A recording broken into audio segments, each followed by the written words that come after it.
Again, another one of the benefits of hosting a radio show was to be able to meet people like Clare Lopez. She's a strategic policy and intelligence expert with a focus on national defense, Islam, Iran, and counterterrorism issues. She's a regular contributor to print and broadcast media on subjects related to Iran and the Middle East. I had the pleasure of interviewing her on my radio show, and as I said, Andy tells you what they do, Claire's going to show you how they do it. Please welcome Clare Lopez.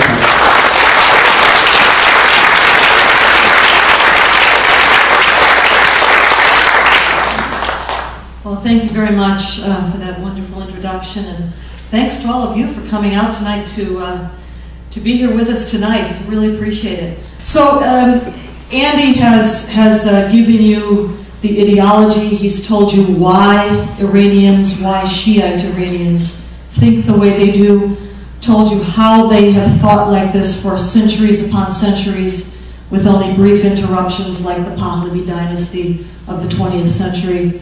What I want to show you here now is what they're doing in actuality right now, the reality of what they're doing in preparation for the annihilation of the Jewish people in particular. Now, it's not only aimed at the Jewish people, obviously, because, as we know, they call, in Farsi, they call the Jewish people the Shaitan Kuchek. Shaitan is Satan. Kuchek in Farsi means little. So the little Satan is Israel, and the Shaitan Buzorg is the big one, the big Satan, and that's us. And they talk about the annihilation of both. And as a matter of fact, you heard Dr. Boston talking about Ahmadinejad and some of his pronouncements and conferences and things. Well, in 2005, just after he had become president, his first term, he held a conference, and it was called A World Without America and Without Israel. That was the name of the conference. And there was a very interesting graphic that went along with it that was the backdrop behind the stage where he spoke. And the graphic was a picture of an hourglass. And you might have seen this. And inside of the hourglass were two little balls. The one ball had the colors of the Israeli flag, the red and the white, the blue and the white of the Israeli flag. And that one had already fallen down to the bottom of the hourglass and was broken. And the other little ball had the colors of the American flag, the red, white, and the blue, and it was in the process of falling to the bottom of the hourglass. So that was, that was the beginning of the Ahmadinejad presidency. Well, let me get going with this because I want to show you the progress that the Iranians have made in actual practical terms towards achieving that goal of a world without Israel, a world without America. You can hear them talk about, as Andy told us, Israel is a cancer, it must be excised. Well, what does that mean in terms of reality? In rhetoric, you can say, oh, he's just talking, that's domestic consumption, just as Andy mentioned. But then when you see them preparing the actual program, nuclear explosives, nuclear warhead, missile delivery systems, then you begin to put the two together and you say, yeah, they're talking about it, but they're also preparing in very real terms to do it, and at great cost to the country. Meaning, material cost in terms of financial cost, obviously the cost to the economy and so forth, but also the cost in terms of the position of Iran in the world. The sanctions against it are one thing, but the status as the #1 supporter of terror and so forth. Iran is a pariah in much of the world, or for much of the world. That is when they're not dealing with them on the side, but that's different. And so it's a great cost, is what I want to say.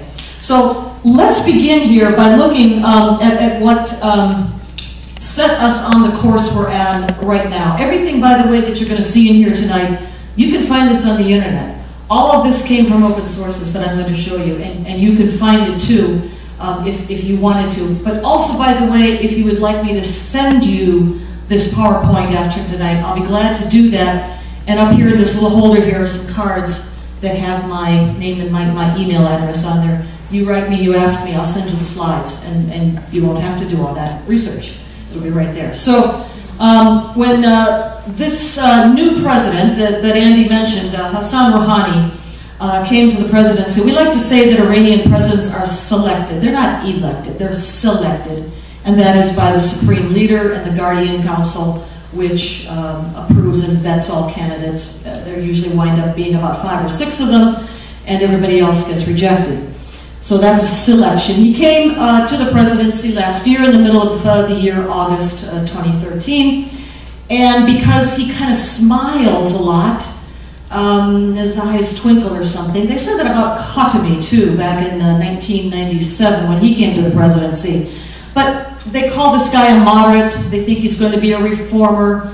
And there was great hope placed in Rouhani to take Iran in a different direction than Ahmadinejad, who had been a little firebrand, constantly spouting off about the destruction of Israel. Well, this guy is not quite such a loudmouth as little Ahmadinejad was, and so everybody thinks, you know, he's going to be quite a change. First of all, the president in the Iranian system has no power. He gets to head up the cabinet meetings. That's his. He can name the ministers for the cabinet. He gets to do that. He's supposed to formulate the budget for the country. He's supposed to do that. And that's about it. He also represents the country abroad in fora like the United Nations, where he may go abroad to speak on different occasions. But that's it. The president has no power in the Iranian system. The Supreme Leader does. He gets that name for a reason, Supreme. He makes all the decisions. He is the commander-in-chief. Today, Ayatollah Ali Khamenei. So, in any case, Rouhani comes to the presidency and everybody swoons. But as we look back in the history of the revolution and of this regime, Rouhani has been part of this regime since the very beginning. He is a revolutionary of the same ilk and mode as Khomeini or Khamenei himself. He, by the way, was a member of something called the National Security Council. They have one just like we do. The same people sit on at the top leadership, military, and so forth.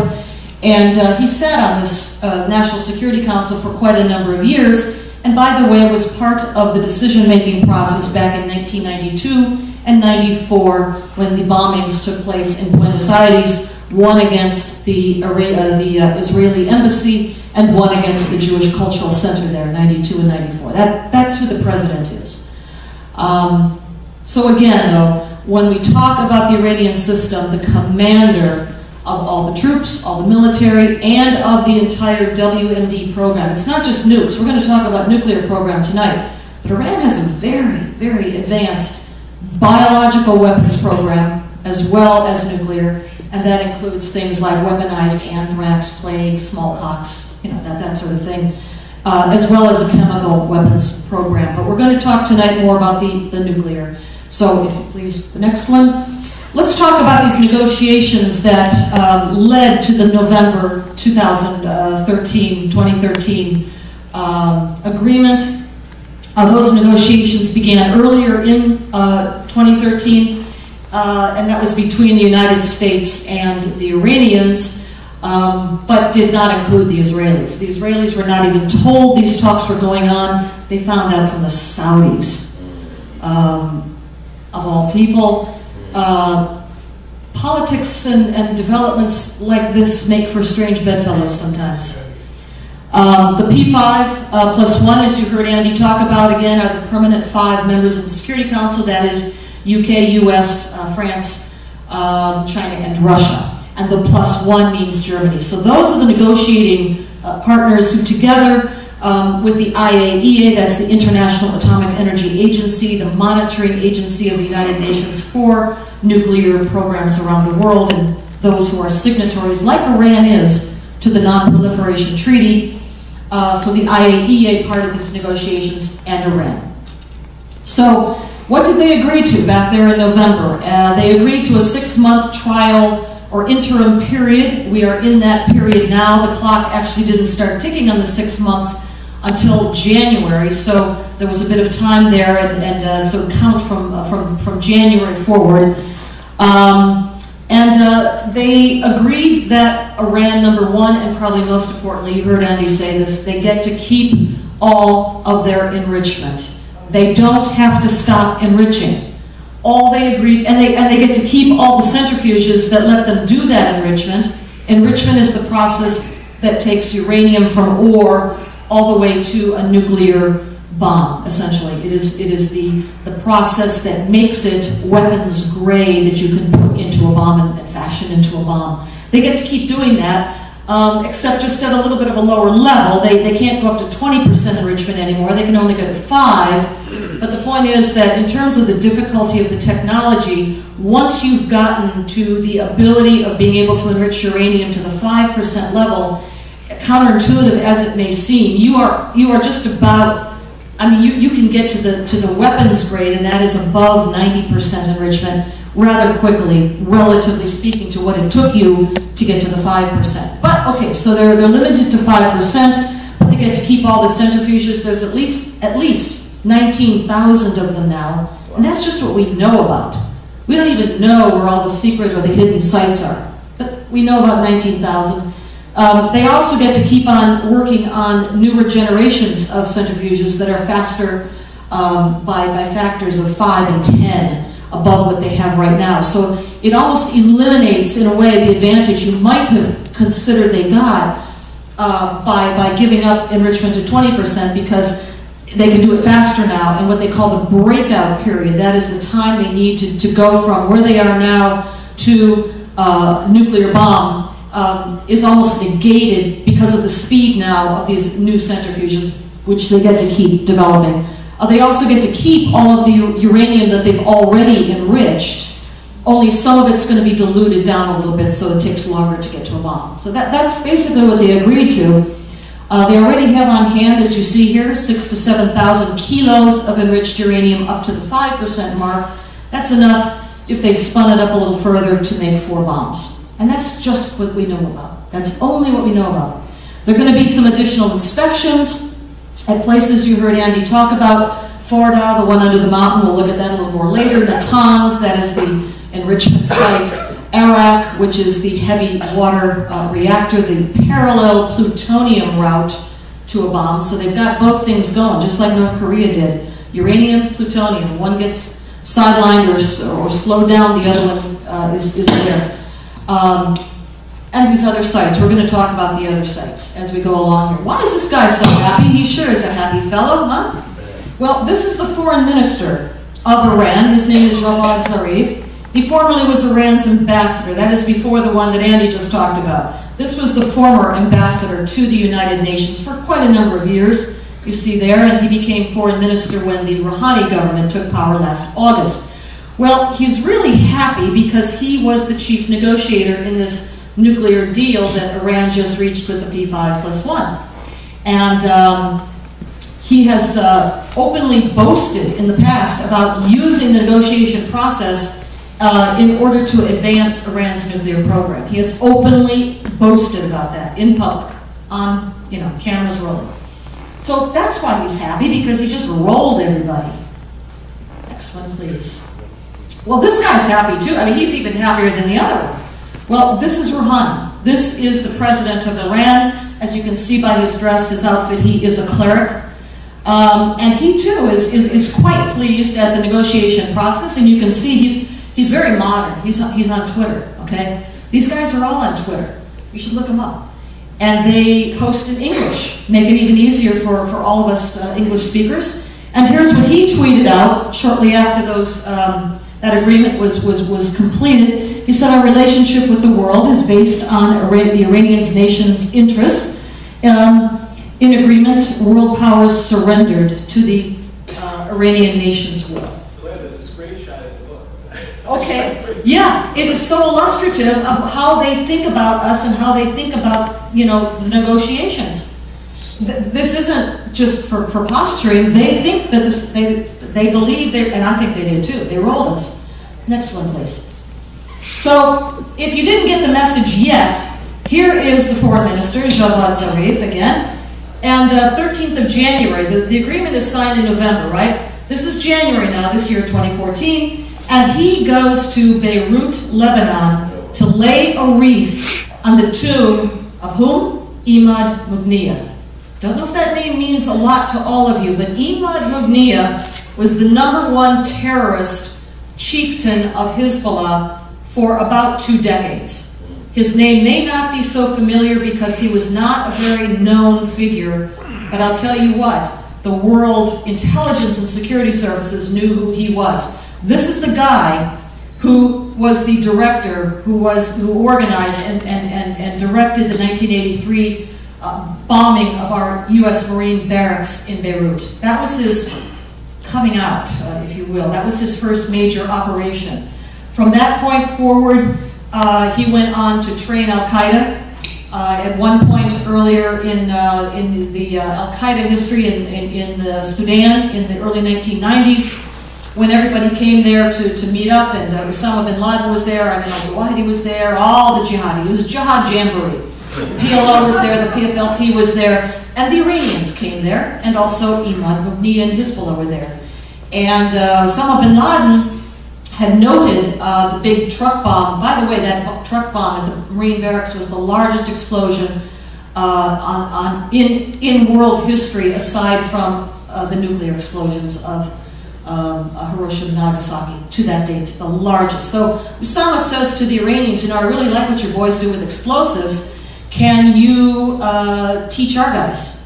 There was no al-Qaeda quite yet, but it was in formation at that point, early 90s, and Iran said, yeah, sure, we'll assign our Hezbollah guys, because they really know what they're doing with explosives. You like that, huh? And so they see, you know, he said, Imad.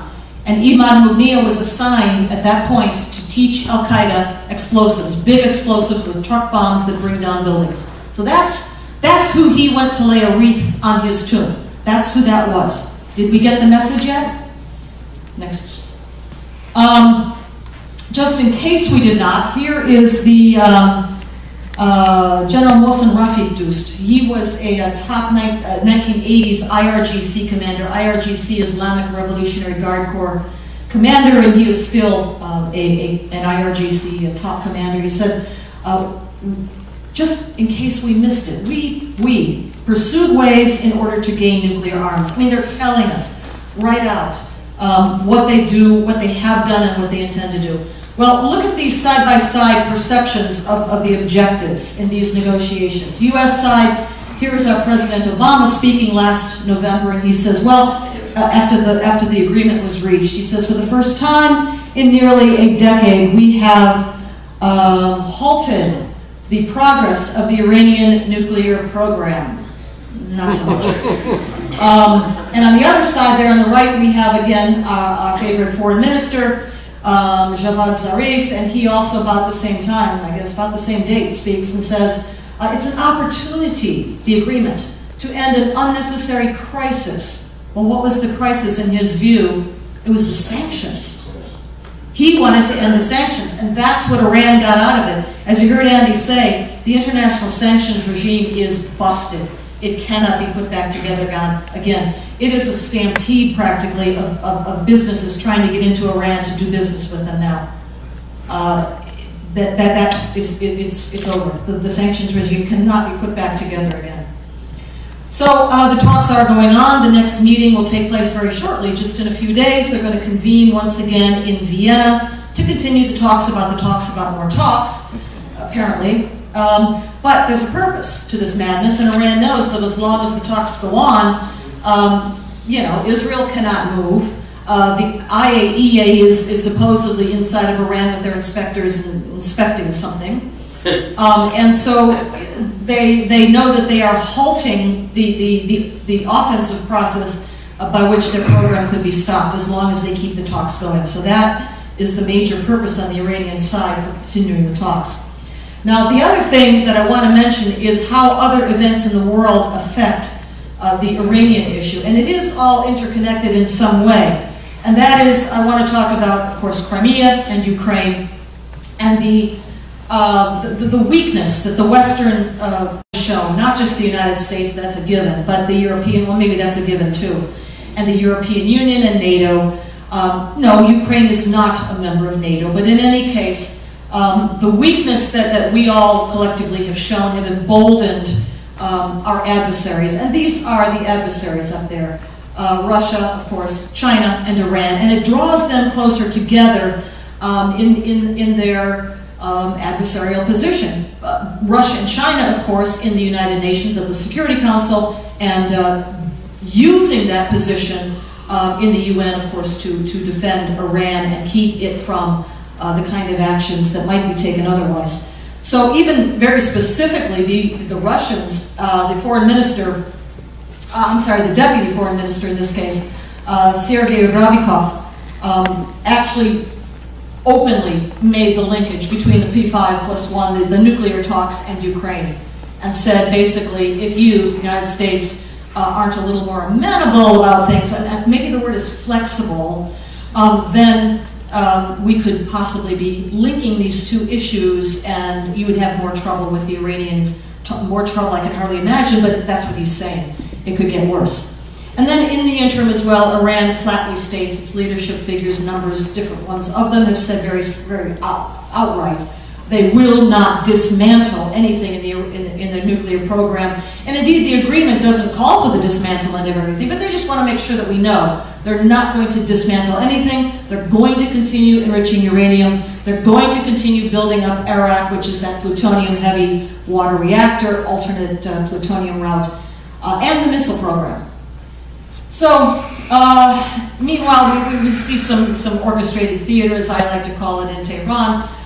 Don't pay attention to what's going on there. You'll see statements, oh, the Western powers got the advantage of us. That's kabuki. Just forget that. Yeah, please. Sorry. That's fine. Treaty of Hudaybiya, you heard Andy talk about this, where a senior regime figure who is now a political commentator in the media, and he was speaking on Syria news at the time. This is in December, last December. And he says the nuclear agreement reached between the Western powers and Iran is the Treaty of Hudaybiya. I'll skip through this quickly because Andy described it so well next. And of course, the Treaty of Hudaybiya goes back to the time of Muhammad, the early Muslims, 628. He concludes this 10-year truce with the pagan tribe, Quraysh tribe of Mecca, because he was at a military disadvantage, just as you heard Andy say. But within about 2 years, he then had, by that time, around 10,000 men under arms, and he marches into Mecca, and that was the end of Mecca. You break the treaty when you're strong. You break the treaty whenever you're ready. You fought, you agree to a treaty, you agree to a temporary truce, a hudna, when you're weak, in order to build up your power, and you break it when you're ready. Kind of reminds me of Lenin. Remember the saying, pies are made to be broken just like treaties? Kind of the same thing. All right, so these are just examples from the various scriptures. I'm citing different hadith here, authentic hadith, authoritative hadith, about promises and about deceit in wartime. We can go ahead, you've seen that. Now, the regime in Iran takes its ideology, at least this regime does, not the overall ideology of history, but Khomeini, of course, returned Iran, as you heard Andy say, returned Persia to its Shiite roots, which had been for centuries. But the revolution that Khomeini staged in 1979 has modern objectives as well, and part of that is geostrategic domination of the Persian Gulf and the broader Middle East, really, and on into Southwest Asia, if you count Afghanistan too, wants to confront the United States, destroy Israel, and also something else important, and that is to seize the ideological leadership of the international jihad movement away from the Sunnis, which the Shiites perceive to be the dominant. Of course, they are much more numerous, and they've had control of Mecca and Medina for all these centuries, and that's really just not fair, and they should have a chance to be at the head of that, and so that is another objective. Next, please. The Constitution of Iran, you should read it sometime, it's online, it's totally in English, and it very specifically talks about what Iran is to be, this regime. It is to be the rule of the religious guardian, that is Khomeini, the supreme leader. It is to continue the revolution globally. They don't mean even just in the region, but they actually say in the Constitution, spread that revolution globally, and prepare the way towards a single united world community, which would be the imamate, the return of the imamate. That's the Shiite counterpart to something, a word you've probably heard, which is caliphate, and that would be on the Sunni side. They would talk about a caliph, and the Shiites would talk about an imamate. Well, the role also of the IRGC, Islamic Revolutionary Guard Corps, which, by the way, has control, constitutional control, leadership control of all of Iran's WMD programs, as well as its ballistic missile program. But in the Constitution, it says very explicitly the IRGC is for a religious mission, which is jihad. That is a direct quote from the Iranian Constitution. We ask, why are they doing these things? Why? Well, it's in their Constitution, that's why. They follow their Constitution in ways that maybe we don't quite as faithfully, our own. And they actually quote in the Constitution. They quote this verse from the Quran, 860, which is, "Make ready your forces to the utmost of your power, including steeds of war, to strike terror into the heart of the enemy, your enemy, whom you know and others whom Allah doth know." That is what it says in the Iranian Constitution, citing directly from the Quran. Strike terror into the hearts of your enemy. Okay, this is the foremost sponsor, state sponsor of terrorism in the world. Now here is a quotation from a letter that originally was sent by the leadership of the military in Iran to Khomeini, and then Khomeini approved of it, and basically just focus on that part in the red in the middle because that's the heart of it, and it talks about the need for the ability to create quantity of laser and atomic weapons. Look at that part. This again, remember, was in the middle of the very devastating Iran-Iraq war. Iran was not sure it was going to be able to win that war or survive that war at this point in time, and neither were his military commanders, which was the genesis of this order, get the bomb. Okay, that's 1988. Khomeini gave the order, get the bomb. That order has never been rescinded. There's no fatwa. Okay, forget that part. Next. All right. For that time, from 1988 until 2002, Iran pursued its nuclear weapons program primarily in secret. Maybe the international intelligence and security services knew something about it. I don't know. But for the public, it was secret. The IAEA did not know about it. At least that's what we were told. They did not know about it until 2002, when the opposition group, the Mujahideen-e-Khalq, National Council of Resistance of Iran, is the umbrella political group to which the MEK belongs. This was their spokesman, Alireza Jafarzadeh, and they announced, they broke the blockbuster announcement in 2002 about the Iranian nuclear program. There were simultaneous press conferences in Paris and in Washington, D.C. at the National Press Club. Alireza was in Washington, D.C., and they spoke over there in Paris. They had satellite photography. I'll show you some of that. And they blew the lid off of Iran's nuclear weapons program. For the first time in public, the world could see what they had been working on. Go ahead, next. All right, so here's a photo. All this stuff is off the internet, by the way. None of this stuff is, secret or classified or anything like that. This is a picture of the Natanz facility. It was at the time that it was under construction. You can see the two sort of big square dirt squares there. Those eventually became halls. They called A and B, Hall A, Hall B, and they were eventually buried. Those are the places, those halls are the places where Iran's, the centrifuges were in place right now. They are full of them. So that eventually goes underground, and now this is more like what Natanz looks like finished, and it is everything underground, it's all buried. So yeah, 19,000 centrifuges. They need merely weeks from the stockpile that they have enriched on hand right now. Only weeks to make enough WG weapons grade uranium to make one bomb. Now that's supposing that they're starting from a dead stop. I don't think they are. I think they've already got quite a few warheads already made, but we don't know that for sure. And they have enough low-enriched uranium, that's the 5% level on hand, to make at least 5 bombs right now.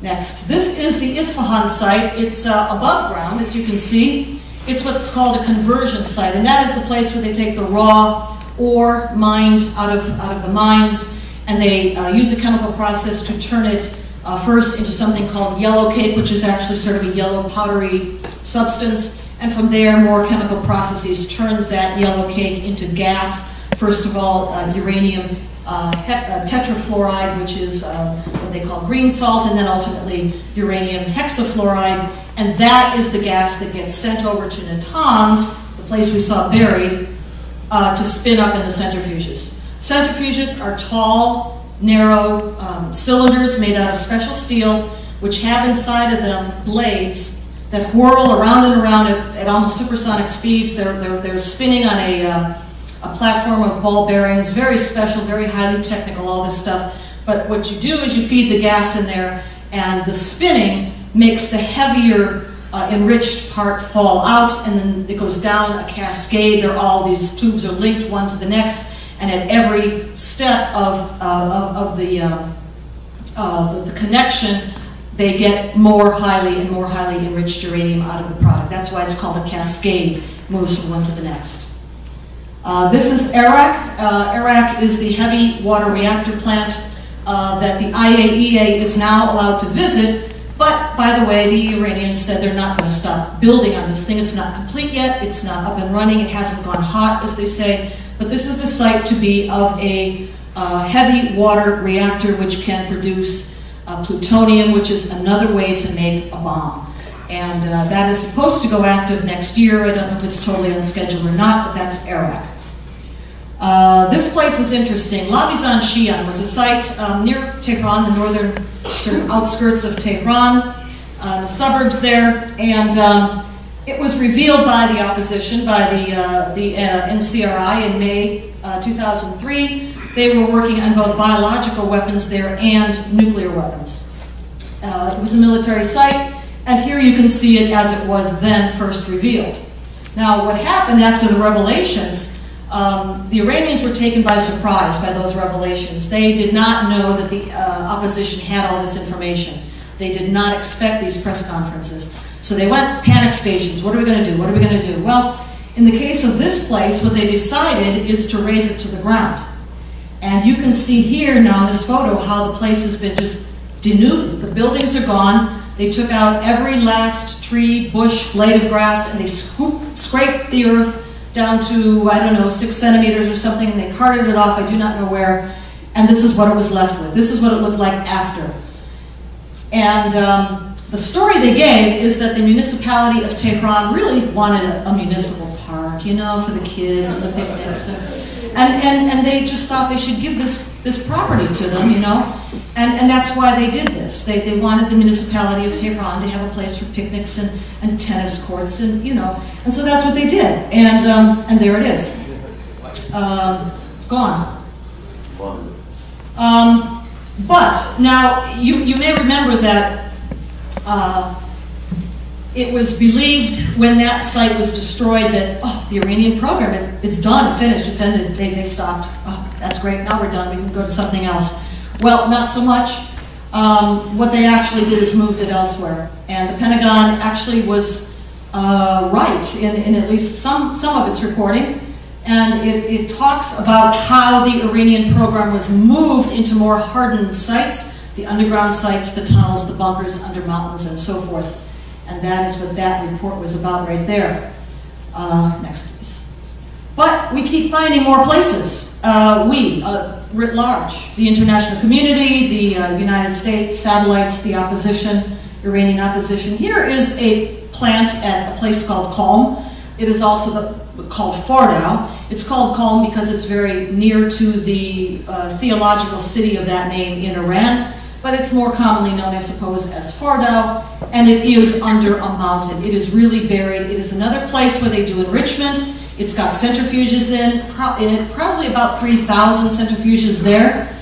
And that was revealed in 2009, although it had been known a couple of years before that. But it's got, yeah, like about 2,000 centrifuges. But the thing is that they're using the faster centrifuges. They're installing the newer models in this place, the faster ones. One thing that I didn't understand until kind of recently is that when the IAEA talks about doing inspections at some places, and Fordow is a good example, that's why I remembered it, thought about it to tell you is that they accept written questionnaires from the Iranians about the status of these particular sites and what's going on in them. I didn't realize that they did that until fairly recently, a year or something ago. I read the IAEA reports, which come out quarterly, and I saw this abbreviation, questionnaire. What's questionnaire? You mean you're not there in person? No, they're not. Always, at least they're not. They take questionnaire answers to their questions. Are you enriching more uranium? No. Have you stopped enriching up to the 20% mark? Yeah, we stopped. Okay, fine. And that is literally what they do in some cases. Not all, but some. Let me back up, if I might, to that one there. I wanted to show you this site, which Andy mentioned as well. It's called Parchin, and it is a site where the IAEA believes that Iran was testing the explosives, the trigger explosives that are used or needed to begin the implosion sequence of a nuclear weapon. As you may know, the explosion sequence is triggered from without, and then things implode inward to begin the chain reaction of a nuclear explosion, in very kind of simple terms. Well, this is a place where they believe that they were testing those explosives. And the reason I'm calling it, the next slide, please, Labizan Redux, is because after this place came under scrutiny rather recently, we see the exact same thing happening at Parchin that happened at Labizan Shion before, and that is a cleanup. Obvious cleanup in progress, and we know this from satellite photography, imagery, and of course the IAEA has been consistently denied access. They don't even get questionnaires from this place. They're not allowed near it, nothing. But the satellite images show not just a cleanup, buildings have been destroyed. It is obvious from the imagery, which is pretty good. By the way, they can see pretty close down. I mean, high granularity. And they can see the tracks of earth-moving equipment in the dirt from the satellite, okay? Why can't they find that plane? But anyway, the tracks in the dirt that they can see lead them to believe that there is earth moving and earth scraping going on at Parchin. And that is why I referred it back to the Labizan example. It looks like a cleanup in progress there, but even so, there's still no access for the IAEA to come in and inspect, even though they've requested many times. Now, here is another revelation. This comes from a good friend, Reza Khalili. That is a pseudonym. This is his book. I recommend it highly, A Time to Betray. It's also the name of his website. He is a former IRGC officer. He went to university in the United States and returned home just in 1979 as the revolution is taking hold. And he has childhood friends who said, hey, look, you got your degree. Come on to the IRGC. I can get you in. I can get you a position and you can have a job here. And he said, okay, fine, I'll do that. Because he thought, he was idealistic, as many Iranians were at the time. And he goes into the IRGC and he is horrified, he's appalled, he's sickened. There is a parade of Iranians, some of them his childhood friends, teenagers are dragged through this prison that he is at. They're tortured there. The girls, of course, are all raped before they get shot, because it is believed by the Shiites in Islam that virgins, girls, would go straight to paradise, but if they are not virgins, then they can go to the other place. So they rape them before they shoot them. Anyway, this totally sickened him so much. He was completely disillusioned. He came back over to the United States and volunteered to the CIA. And he said, well, if I can just tell the CIA what's going on, they'll do something about it. The Americans will do something. And so he reported. He was a reporting agent, taking huge risk to himself. He went back to Iran, and he was reporting out to the CIA for quite a number of years. And of course, nobody did anything, and he continued to be disillusioned. Eventually, he and his family got out, and they now live in the United States, and they're all citizens, and it's a happy ending from that point of view. But the problem, of course, is that nothing ever happened. Nothing was ever done, no matter his reporting. But he keeps on reporting, and he still has some friends and reporting sources inside the IRGC, and that's where he gets information from. If you Google his name, you will see some of his writing in different media and online, where he makes revelations about sites. Well, This was a site that he talked about just last year, about 1 year ago, and it's called Khondab, and it is, according to Reza, another enrichment site. The IAEA doesn't know about it, or else they, at least they do now, they should now. They didn't before. It's buried under a mountain, again, buried deep under a mountain. It's not all that far away from Fordal, and it's got Russians and North Koreans working there. And, oh yes, by the way, another 2,000 centrifuges spinning away. This is the picture of it, satellite imagery of that site. Khondab, this was taken in 2012. This was published online. Next one is another picture of Khondab, and it shows the two entrances that go down into the mountain. Everything of this site is buried. There's nothing above ground, but you can see the entrances in this satellite image. All right, the IAEA kind of finally is beginning to glom on. This was back in 2008. They began to cite the involvement of foreign expertise in the Iranian nuclear program. That refers obliquely to Russians, perhaps others, certainly North Koreans. And they talk about missing stocks of uranium, enriched uranium, warhead detonator, R&D, research and development. So the IAEA is beginning to understand, and their reporting has become increasingly candid under the leadership of Yukiya Amano, the Secretary General who took over after Mohammed al-Baradei, the Egyptian who was the Secretary General of IAEA for so long, married, by the way, to an Iranian woman. I'm sure that had nothing to do with it. But Yukiya Amano's leadership has led to more open, honest, candid reporting from the IAEA. And these are some of the things that they've noted in their recent reporting. Now let's talk about the involvement of North Korea, because this is incredibly important, this partnership. I would even call it a joint venture. Die Welt, the German publication, reported in 2010, 4 years ago already, about nuclear tests that were done in North Korea, but according to Die Welt, they were done on behalf of Iran, for Iran. See how this gets Iran to be able to test its nuclear warheads, to test its R&D, but not on its own soil where people might notice, because the North Koreans are nuts and they do this stuff all the time. And the fact that IRGC officials are actually present at the site of the North Korean tests hasn't seemed to seep through. I do want to mention the part I highlighted there in yellow, the idea about a super EMP. And you don't know what an EMP is? Most of you do? Okay, fine. Well, what the North Koreans have done looks to bear the signature of a super EMP, which would be a small, very small warhead in kiloton terms, maybe like 1 to 3 kilotons, but a super output of gamma rays. And it's the gamma rays exploded in a nuclear device in the high atmosphere that come charging down through the atmosphere, which give it a kind of a slingshot effect, hypercharge the flow of those gamma rays, slam into our electric grid, which remains completely unprotected, and it could fry everything that's electronic in our country. Fry. Anything that runs on electricity, gone. That means water, it means fuel, it means food deliveries, it means medical services, it means emergency services. Everything we do runs on electricity these days. We would be back to Little House on the Prairie days, but minus the farm, no cow, and nobody knows what to do with chickens. That's what an EMP could do to the United States if it were to be launched against us. 9 out of 10 Americans could be dead in 1 year of starvation, of lack of medical care, and of the civil wars that would certainly follow over remaining dwindling resources, according to the EMP Commission, which was charged by Congress itself and produced a report in 2004, 10 years ago.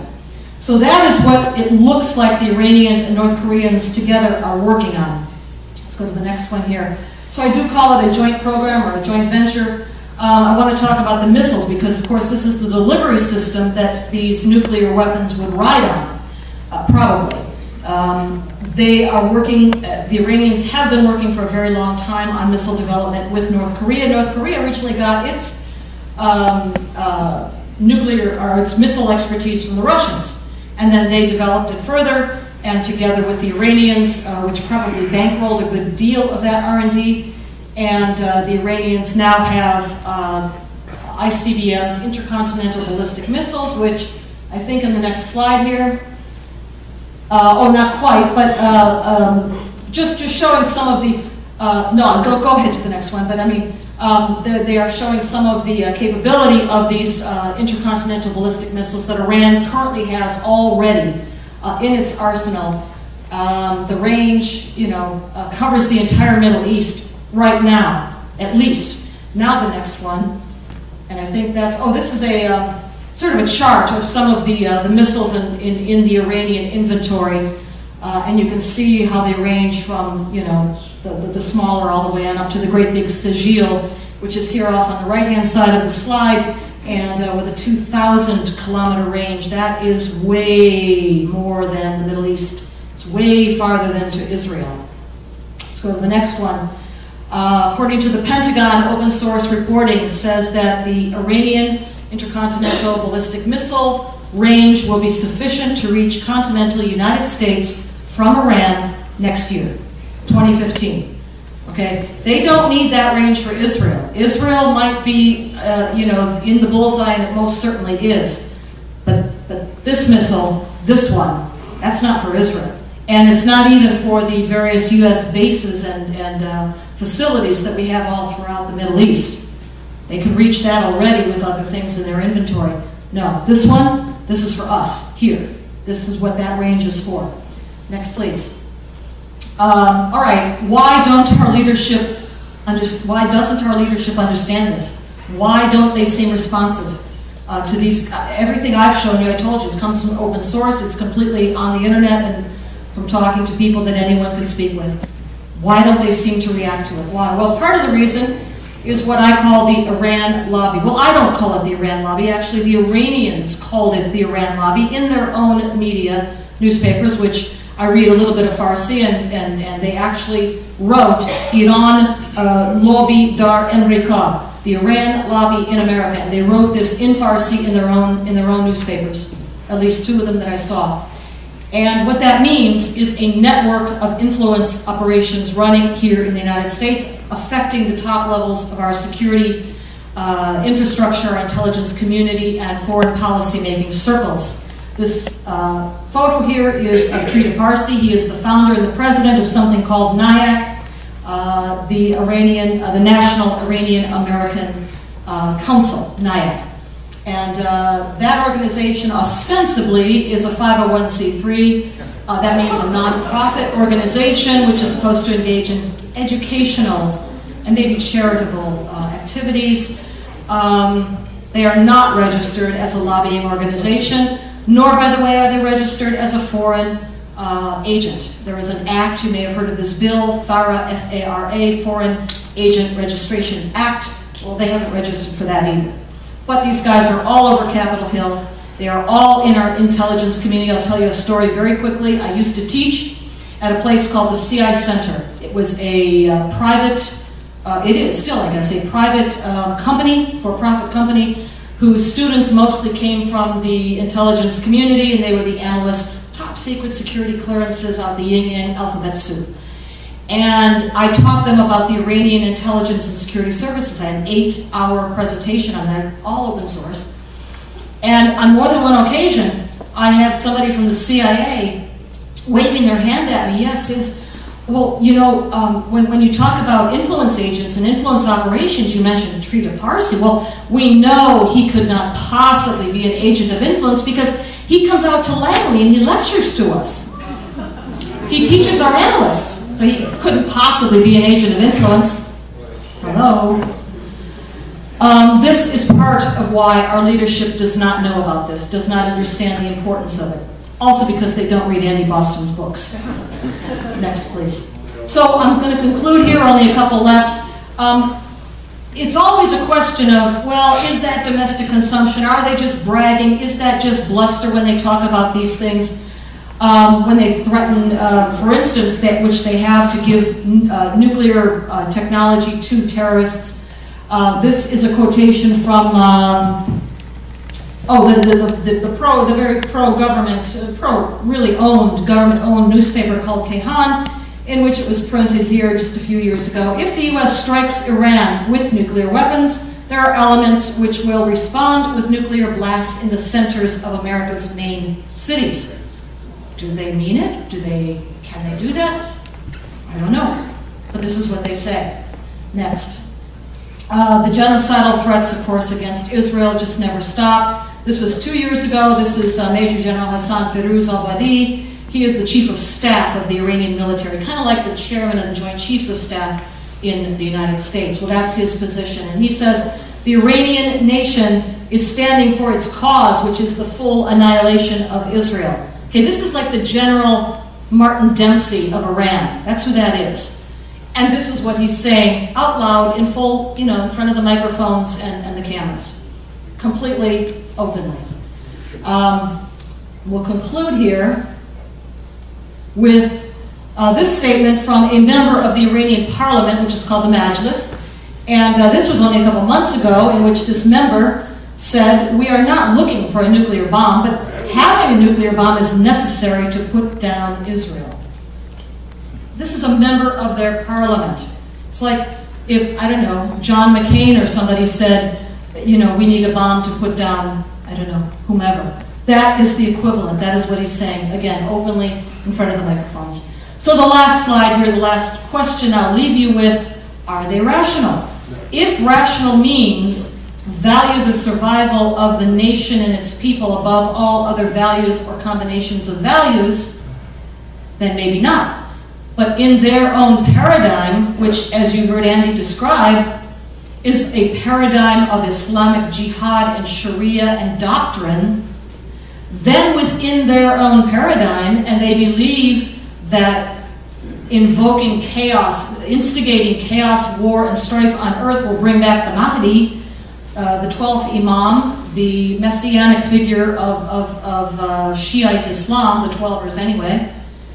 If they believe that, and that the end times can be ushered in, if they can help to speed up the arrival of the Mahdi, speed up his return, then in their paradigm, that is consistent. I don't know if we'd call it rational, but it's consistent with their own thinking. I think what I want to leave you with is that we can't think just like we think. I mean, we have to get inside of their paradigm. How do they think? What is their frame of reference? Well, it could be nuclear Armageddon. And I thank you with that very much.